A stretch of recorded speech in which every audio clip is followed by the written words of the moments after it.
Começa assim, ó. Vocês estavam mortos em suas transgressões e pecados, nos quais costumavam viver, quando seguiam a presente ordem deste mundo e o príncipe do poder do ar, o espírito que agora está atuando nos que vivem na desobediência. Anteriormente, todos nós também vivíamos entre eles, satisfazendo as vontades da nossa carne, seguindo os seus desejos e pensamentos como os outros. Éramos, por natureza, merecedores da ira. Então, assim, essa seria a primeira temporada dessa série. Nesse momento a gente vai entender onde a gente estava ou está, quem nós éramos ou somos, e o que a gente fez. Nessa primeira parte, a gente está vendo, na verdade, assim, vocês estavam mortos. A palavra mortos aqui, ela vem de uma origem grega, que é nécros, que é a mesma raiz que vai completar e formar palavras como necrotério, né? Então a ideia é que você, sem Deus, você está morto, né? Mas como assim, João? Pô, eu estou vivo, né? Eu levanto, eu acordo, eu tomo meu café, eu assisto minha aula presencial ou online, né? Eu trabalho presencial ou online, eu me exercito, né? Presencial ou online, sim ou não, não sei. Eu faço várias coisas, eu me dou bem, eu me dou mal, né? Com essa pandemia a gente às vezes se dá mais mal do que se dá bem, né? Mas enfim, eu estou vivo, né? Só que o que o texto está falando é de uma morte espiritual. Então, você na verdade, sem Deus, você está morto para a vontade de Deus, para as coisas de Deus, como está escrito aqui, mortos em suas transgressões e pecados. Então, apesar de você estar vivo, você está morto para Deus. Então, você está vivo para o pecado e está morto para a vontade de Deus. Beleza? Essa é a ideia. E o texto vai continuar aqui, e nesse primeiro episódio, nessa primeira temporada, a gente está conhecendo quem nós somos ou quem nós éramos. Então, continua comigo aqui. Quando seguiam a presente ordem deste mundo e o príncipe do poder do ar, o espírito que agora está atuando nos que vivem na desobediência. Cara, o texto está dizendo para a gente que a gente, na verdade, nessas nossas ações, a gente desagrada a Deus, a gente ofende a Deus. Então, o homem, ele está morto, ele não pode fazer nada por ele, né? Um morto não pode fazer nada por si mesmo, e esse homem, estando morto para a vontade de Deus, ele está vivo para o pecado. E aí esse homem, então, vai respeitar algumas ordens, ele vai obedecer algumas forças aqui. Uma delas é esse príncipe da potestade do ar, que na verdade é Satanás. Então, o que a gente está vendo aqui, e essa carta é escrita por Paulo, né, para a igreja de Éfeso, né, e na verdade é uma carta que não é só para Éfeso, né, que foi uma das principais igrejas ali do primeiro século, né, mas é uma carta para todas as igrejas da Ásia Menor, e é uma carta para nós, né, que estamos vendo essa carta agora. O que Paulo está dizendo? Ele está dizendo que, além de morto, o homem, ele obedece à carne, ao mundo e a Satanás. E parece pesado assim você pensar, né? Pô, mas, cara, eu sou um cara bacana, eu sou um cara legal, eu, né, não faço nada de assim, tão grave assim, né? Não sei, talvez você até se reconheça fazendo coisas graves. Mas o que Paulo está falando para a gente, o que a Bíblia está falando para a gente, o que a Palavra de Deus está falando para a gente nessa noite, é que sem Deus é isso. Você é escravo da carne, você é escravo do mundo e você é escravo de Satanás. Então, tudo que a gente faz sem termos sido resgatados por Jesus, sem termos sido salvos por Jesus, tudo que a gente faz desagrada a Deus. Porque a ideia é exatamente essa, né? A gente está morto para a vontade de Deus, a gente está morto para fazer o que Ele quer que a gente faça, para agradá-lo. Entende a ideia? Então a gente está realmente vivendo dia a dia, longe da presença de Deus. E a gente, estando morto, a gente não consegue perceber isso e nem necessariamente sentir isso. Você vive como se você estivesse fazendo tudo normalmente. E o que o mundo apresenta para a gente? O que ele dá para a gente, né? O que a nossa carne quer, né? O que o diabo quer, né? O que Satanás quer? Se Satanás odeia Deus, ele quer que você faça tudo que desagrade a Deus. Se o mundo também jaz no maligno, né? Se o mundo odeia Deus, ele vai te influenciar a fazer tudo que desagrada a Deus. E a nossa carne, a gente é pecador, então a gente vai continuar fazendo tudo que desagrada a Deus. Esse é a nossa primeira temporada, né? Schopenhauer, né? Ele diz que a vida humana, né, oscila entre a ânsia de ter e o tédio de possuir. Imagina isso. A gente sem Deus, a gente está numa ânsia, num sentimento ruim assim, angustiante de tentar alcançar algo, encontrar alguma coisa. Você está sempre lutando porque você acha que aquilo ali vai satisfazer de alguma forma a sua vida, mas você nunca encontra a satisfação plena. E quando você alcança esse algo, você se depara com esse tédio, porque aquilo não te satisfaz completamente. Esse é o homem sem Deus. Essa é a nossa primeira temporada. E essa temporada termina meio triste, né? Meio mal, né? E aí você agora está entendendo essa coisa. Pô, cara, acabou, cara. Então, quem sou eu? Onde eu estava? O que eu fazia, né? E a ideia é essa. O homem errou feio. A gente escolheu desobedecer a Deus. Tem até uma outra tradução, né, que é mais explícita nesse sentido. Vocês estavam mortos por causa de sua desobediência e de seus muitos pecados, nos quais costumavam viver como o resto do mundo, obedecendo o comandante dos poderes do mundo invisível, que é Satanás. Ele é o espírito que opera no coração dos que se recusam a obedecer. Todos nós vivíamos desse modo, seguindo os desejos ardentes e as inclinações de nossa natureza humana. Éramos, por natureza, merecedores da ira, como os demais. Então, assim, esses somos nós sem Deus. E aí, vamos dizer, né? Termina agora essa primeira temporada, e aí você vai ficar agora na expectativa.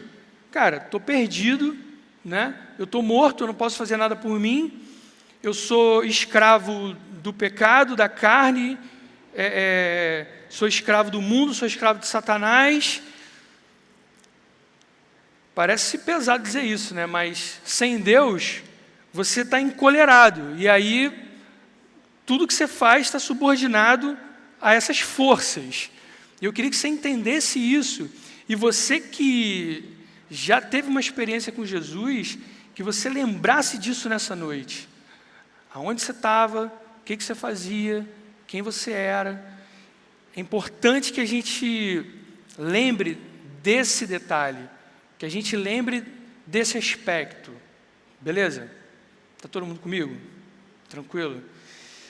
Então termina essa temporada, esse homem totalmente distante de Deus, e para piorar a temporada, né, termina assim, ó, somos filhos da ira. Somos filhos da ira. É isso que está dizendo? Sim, né? Olha só. Vivíamos... Como os outros, éramos por natureza merecedores da ira. Éramos por natureza merecedores da ira. Então, assim, termina essa temporada. A segunda temporada vai mostrar quem Deus é e o que Ele faz. E aí você vai imaginar, poxa, nessa segunda temporada, Deus, se somos merecedores da ira, vai aplicar a justiça. E aí esse homem, eu, você, vamos para um lugar, nessa segunda temporada, em que a ira de Deus não cessa. A ira de Deus nunca para de agir. É um lugar terrível, um lugar horroroso, um lugar horrível. Se essa vida, para quem não conhece a Deus, é difícil, esse lugar, então, é muito mais difícil, muito pior, horrível. Essa talvez fosse a nossa segunda temporada. E a gente vai ler, então, aqui a sequência aqui do 4 em diante. Ó, se você tiver com sua Bíblia aí. Todavia, Deus, que é rico em misericórdia, pelo grande amor com que nos amou, deu-nos vida com Cristo quando ainda estávamos mortos em transgressões. Pela graça, vocês são salvos. Deus nos ressuscitou com Cristo e com Ele nos fez assentar nas regiões celestiais em Cristo Jesus, para mostrar nas eras que hão de vir a incomparável riqueza de sua graça, demonstrada em sua bondade para conosco em Cristo Jesus. Então começa essa segunda temporada, e aí essa segunda temporada ela te surpreende, porque o certo seria a gente ser condenado à ira de Deus, certo? Nós éramos pecadores, escolhemos desobedecer, respondíamos ao mundo, a Satanás, à carne, tudo que a gente fazia era contra Deus, tudo que a gente fazia ofendia a Deus. E aí começa essa segunda temporada e Deus diz isso. Deus que é rico em misericórdia. E aí eu falei para você que na segunda temporada você ia ver quem Deus é e o que Ele faz, né? Deus é rico em misericórdia. Deus é misericordioso. Deus é gracioso. Deus é bom. Deus tem uma paciência enorme. Deus, Ele tem compaixão. Deus, Ele se importa. E talvez você pensasse assim, mas se Deus é justo e eu pequei, eu errei, Ele não pode me perdoar assim do nada, né? Isso seria meio incoerente, meio injusto. E é claro que alguém pagou esse preço. Alguém pagou o preço por esse erro. Quem pagou esse preço foi Jesus. Jesus pagou o preço na cruz. Ele pagou pelos nossos pecados. Ele morreu no nosso lugar. E por isso, Deus pode agir com essa misericórdia. Interessante aqui nessa carta de Efésios, né?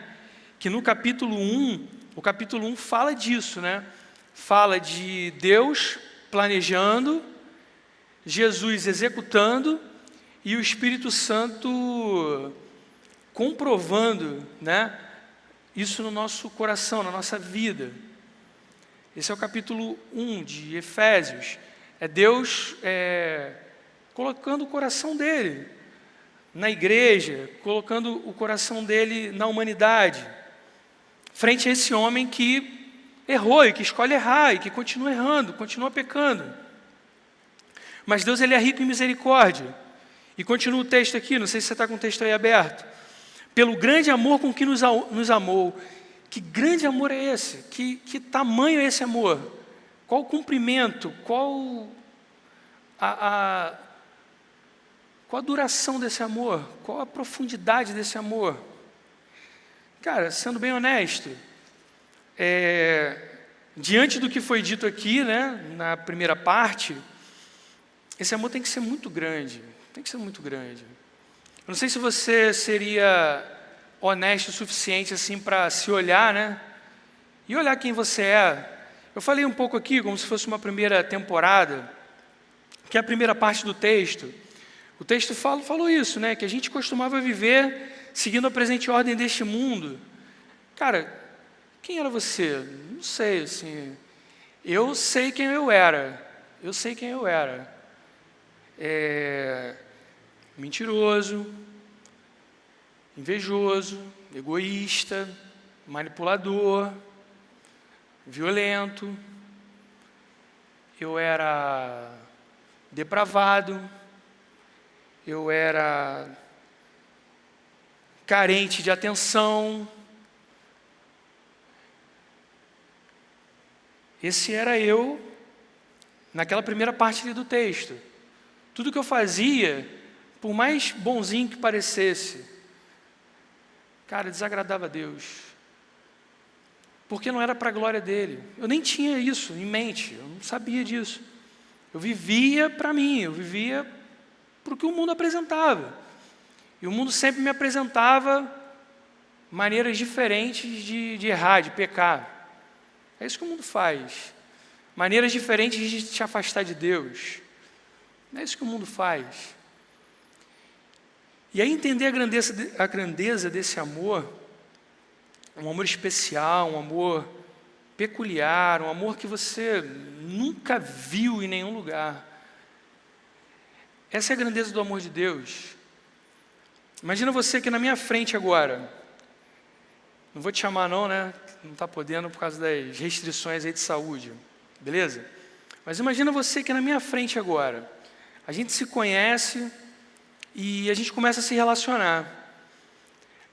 Eu, assim, não te dou a mínima, não me importo com a sua vida, não pergunto como você está. Não pergunto mesmo, não dou a mínima para você. Não quero saber se você está bem, se você está mal, se você está precisando de alguma coisa. A gente se conheceu, a gente está caminhando.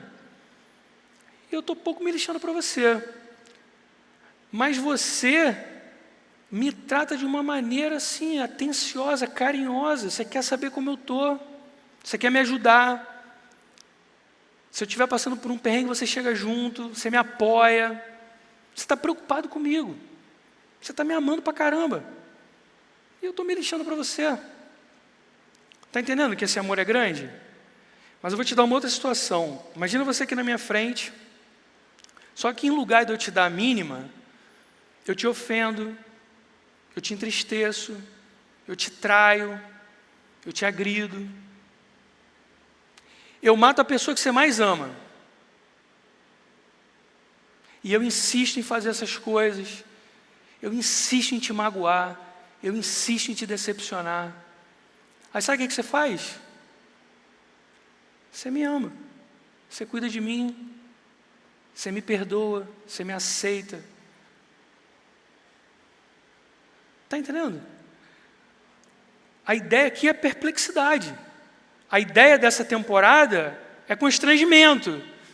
Cara, não é possível. Não é possível. Esse é o grande amor de Deus. Está conseguindo entender? E tenta colocar isso no nível de Deus, né? Santo, santo, santo. Deus não errou. Deus não errou. E a gente insiste. Cara, depois desse amor, depois desse grande amor, está conseguindo entender o tamanho desse amor? A extensão desse amor? A profundidade desse amor? É para sempre, é para sempre. Continua a leitura comigo. Todavia, Deus que é rico em misericórdia, pelo grande amor com que nos amou, deu-nos vida com Cristo, quando ainda estávamos mortos em transgressões. Pela graça vocês são salvos. A ideia aqui é a seguinte, de novo, você está morto. Você não pode fazer nada por você mesmo. E Deus te ama. Você é morto, Ele te ama ainda no pecado. Ele não esperou você começar a ficar legalzinho, não. Ele te amou ainda todo errado. Ele te amou amando o mundo. Ele te amou fazendo coisa errada. Ele te amou você se lixando para Ele. Isso é uma mensagem para quem nunca ouviu falar do que eu estou falando. E isso é uma mensagem para a gente que já está caminhando um tempo. Para a gente lembrar do que Deus fez. Como que Ele tratou a gente. Continua comigo. Deus, você está aí no verso 6. Deus nos ressuscitou com Cristo e com Ele nos fez assentar nas regiões celestiais em Cristo Jesus. Cara, Ele nos ressuscitou, né? A gente falou que estava morto. Então, eu estava morto, Deus me ressuscita, e claro que só quem pode fazer isso é quem tem poder para ressuscitar, né? Tudo bem? Você estava morto, e aí Deus, que é todo poderoso, o mesmo Deus que ressuscitou Jesus, Ele te ressuscita. Ele te tira lá do mais profundo, é lá onde eu estava. E ele te coloca no lugar mais alto, do lado de Jesus. Você estava morto para a vontade de Deus e vivo para o pecado. Você estava longe de Deus e agora você está pertinho. Olha o que ele vai dizer mais. Nos ressuscitou com Cristo e Ele nos fez assentar nas regiões celestiais em Cristo, para mostrar nas eras que hão de vir a incomparável riqueza de sua graça, demonstrada em sua bondade para conosco em Cristo Jesus.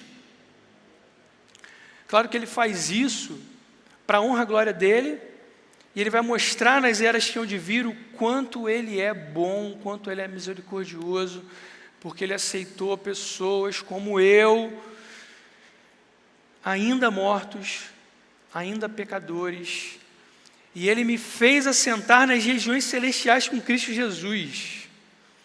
Esse é um negócio teológico aí, né? Eu até tinha anotado aqui, para tirar uma onda contigo, mas eu não vou fazer isso, né? Deixa os seminaristas falarem disso, né? Cara, isso é uma questão teológica interessante, porque se, né, ele diz que me fez assentar nas regiões celestiais e eu ainda estou aqui, por que ele fala isso? Né? Por que ele fala isso? É escatologia inaugural o nome desse negócio. O que é essa escatologia inaugural? Cara, o que Deus fez, o que Jesus fez naquela cruz, o que o Espírito Santo fez, a obra redentora, a obra de Deus, que Deus planejou, Jesus executou, o Espírito Santo comprova no seu coração, isso que foi feito por Deus não pode ser desfeito. Perfeito? Jesus foi suficiente, Ele foi perfeito, a obra dele foi completa, magnífica. E eu lembro muito do pastorzão falando isso aqui, né? Não há pecado que o sangue de Jesus não possa perdoar. Isso é de arrepiar, né? Isso é de arrepiar. Não importa o que você fez, quem você era, não importa. A partir do momento que Jesus entra na sua vida, limpou, acabou, você está perdoado. Então essa ideia é a seguinte, ainda não aconteceu, a gente ainda está aqui vivendo, mas é tão certo que a Bíblia pode dizer que já está acontecendo, entendeu a ideia? É tão certo que vai acontecer, que Paulo, que o Espírito Santo revelando a Paulo, pode dizer dessa maneira, você já está lá, apesar de você ainda não estar vivendo isso agora, mas nada pode mudar o que Deus fez, nada pode mudar essa obra redentora. Continua comigo aqui. Pois vocês são salvos pela graça, por meio da fé. Aí você pensa, poxa, né, essa obra que Deus está fazendo, eu estava morto, eu não podia fazer nada por mim mesmo, né? Eu era escravo do mundo do pecado, eu era escravo de Satanás, não podia fazer nada. Deus faz essa obra, Ele faz tudo, mas pelo menos a fé é comigo. Aí Ele diz, e isto não vem de vocês, é dom de Deus, não por obras para que ninguém se glorie, porque somos criação de Deus, realizada em Cristo Jesus, para fazermos boas obras. Então, a fé, que é a sua mão estendida, nem a fé tem a sua participação. Tudo quem faz aqui é Deus. Na salvação não há mérito, nada que você possa fazer pode salvar daquela primeira condição, daquela primeira temporada, nada. Essa obra é exclusiva de Deus. Você entende isso? Perfeito. Nada que você pudesse fazer. E a fé, que é essa mão estendida, na verdade é Deus estendendo a sua mão. O morto não pode fazer nada. O morto não pode fazer nada. E aí termina então essa segunda temporada com essa ação de Deus. O que Deus fez? Deus consertou tudo. Ele fez tudo. Então na salvação não tem participação nenhuma. Eu não podia fazer nada, eu estava morto. Eu estava morto e Deus fez tudo. Deus fez tudo. Mais uma vez, perplexidade, né? Perplexidade. Talvez a gente que se lembra, né, do que a gente era, de onde a gente estava. Se alguém está ouvindo aqui essa mensagem pela primeira vez hoje, cara, é o momento que você cai de joelhos diante de Deus. Não tem outra reação. Eu merecia a ira, eu merecia o inferno, eu merecia viver eternamente longe da presença de Deus, num lugar em que a ira dele não cessa. Mas esse Deus, ele foi misericordioso. E ele teve um amor muito grande, que eu não consigo entender. É incompreensível, é incompreensível. E aí acaba a segunda temporada. Quem Deus é? Misericordioso, cheio de amor. O que ele fez? Consertou tudo. Consertou tudo. Ele te salvou, te garantiu uma vida eterna com Jesus. Para sempre. Para sempre. E aí poderia acabar a nossa série, já está bom. E, pô, João, você falou que Deus fez tudo, eu não fiz nada, né? Eu não fiz nada, o texto falou isso também, eu não fiz nada. Então agora que está tudo garantido, terceira temporada eu sentado na minha poltrona, vendo Netflix, jogando LOL, não preciso fazer mais nada. Aí o texto continua para a gente fechar. Vem no verso 10 comigo. Porque somos criação de Deus, realizada em Cristo Jesus, para fazermos boas obras, as quais Deus preparou antes para nós as praticarmos. Então a questão aqui é a seguinte: depois do que Deus fez, o que vai acontecer? Depois de ter entendido todo esse trajeto, o que vai acontecer? E eu acho que a grande questão é a seguinte: ainda que eu saiba que eu não preciso fazer nada, eu não podia fazer nada, e eu fui salvo pela graça, ainda que eu saiba isso, cara, depois que eu entendi tudo o que aconteceu, eu não vou conseguir ficar sem fazer nada. Eu não vou conseguir ficar indiferente. Depois do que Deus fez na minha vida por mim, sem eu merecer, depois do sacrifício de Jesus, eu não posso ficar indiferente. Não dá para ficar indiferente. E tem um lance interessante porque na salvação a gente não tem qualquer participação, mas a Bíblia diz para a gente que a fé sem obras é morta. Então, se de fato eu fui salvo, se de fato isso aqui faz sentido para a minha vida, eu não fazer nada tem que me incomodar muito. Tem que me incomodar muito. Então essa terceira temporada, que poderia ser você curtindo, né, a garantia da sua salvação, e você de boa, sentado na sua poltrona, vendo sua televisão, jogando seu LOL, vivendo sua vida numa boa. O que você quer? O que você quer? Pô, João, tranquilo, quero uma famíliazinha, né, um carrinho, um bom emprego. Não quero muita coisa, não. Estou pedindo muita coisa, não. Cara, depois do que Deus fez, não há como a gente ficar sem fazer nada, ser indiferente. E a pergunta é essa: como é que vai ser essa terceira temporada aí? E aí?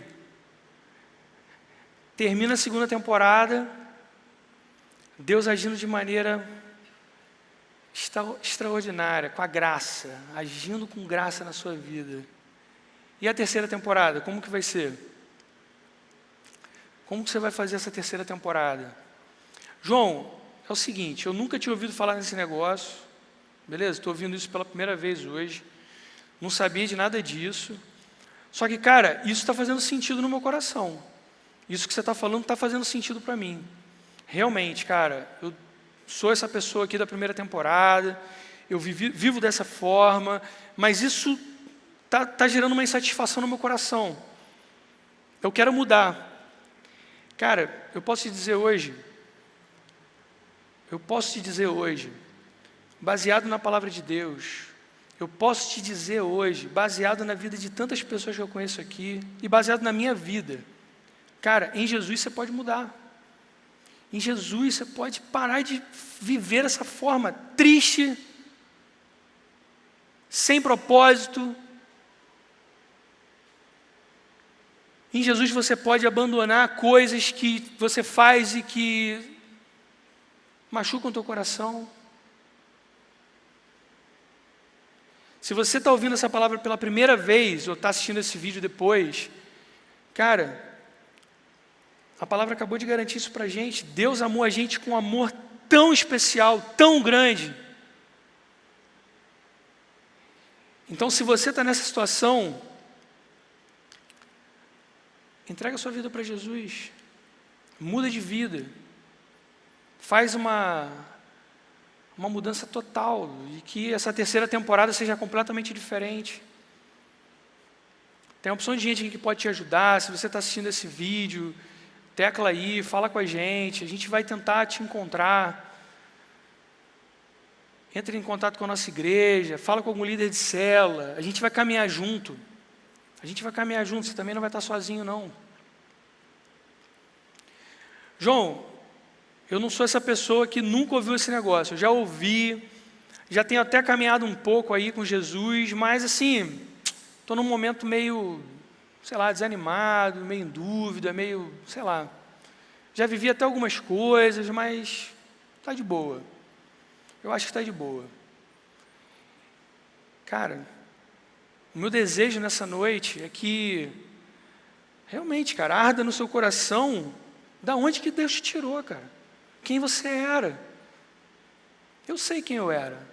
A minha oração, o meu desejo é que eu acordasse todo dia com o coração ardendo em Efésios 2, cara. A minha oração é essa, é para você. E se você está um pouco incomodado,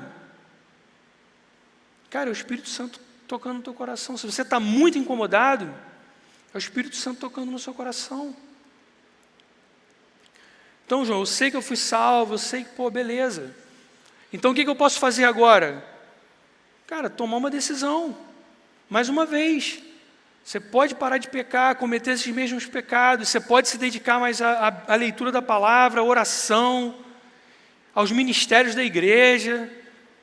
E a gente fala das boas obras, né? As boas obras não são só servir na igreja. As boas obras é você fazer tudo para a glória de Deus. Tudo, tudo.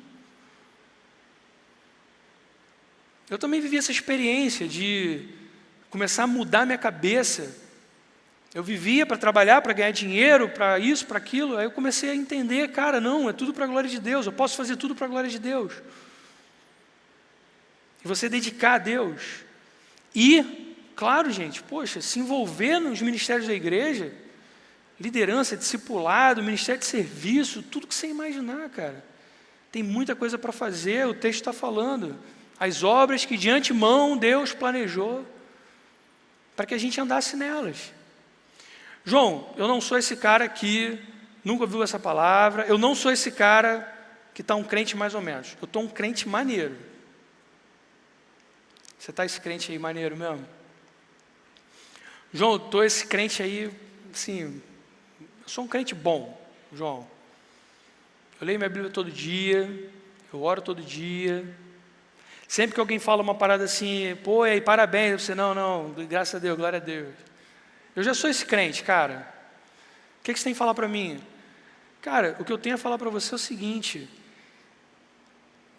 Se a gente entender o que Paulo está falando aqui, inspirado pelo Espírito Santo, se a gente, de novo, trouxer para a nossa mente onde a gente tinha que estar, o que a gente merecia, cara, o nosso coração vai arder de novo, porque a graça com a qual Deus agiu com cada um de nós é algo muito inexplicável, é muito grandioso.